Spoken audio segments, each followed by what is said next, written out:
It's strongly suggested that you work this report prior to running your statements, because if you do have some unapplied payments sitting on a patient's account and you didn't apply them to the correct date of service, that patient's going to get the statement and, well, let's say you're going to have a lot of angry calls. So to avoid that, let's go to the Reports menu, down to Financial Totals, and then over and down and click on Unapplied Transactions. Now, like always, you can narrow your search when you're generating the report, either by patient or by provider profile.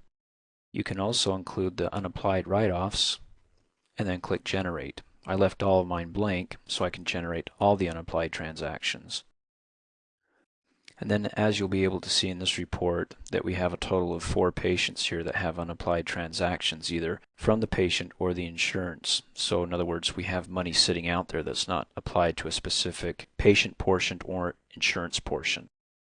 So what you'll do is we'll print this off or keep it up electronically, and then pull up each patient, find the unapplied amounts, and then post those applied amounts either to the date of service, or in this case, if they don't have any, refund it to the person.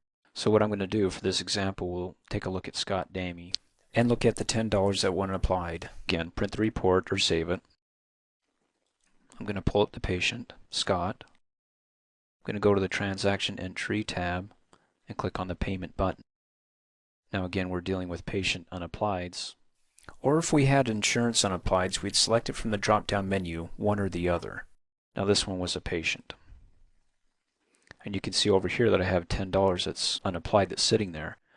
Well, what I want to do here is if there's another date of service I can apply the $10 to, you can click on the ellipsis button. And if there are any out there that the patient has a balance on, it would pull here. Now there's nothing pulling here, so I'm going to click Cancel. To verify this, I can click on the Patient History button here. Of course, you can click on the Patient History tab, but to do that I have to click Cancel to close out of the screen. So click on the Patient History button. And you'll see here, for this date of service, there's no patient balance, so this $10 we can't apply to something that the patient already doesn't owe. So in this case, what I'd like to do is select it and refund the patient. Now you can do that and refund the patient, or you can sit there and leave it as an unapply if the patient comes back and apply it to a future date. In any case, I'll click OK. It disappears, it's now a refund. I can choose all items and click reload, and you can see the refund here, line item, and click on the plus sign, and you'll see that we had $10 that's been refunded to the patient.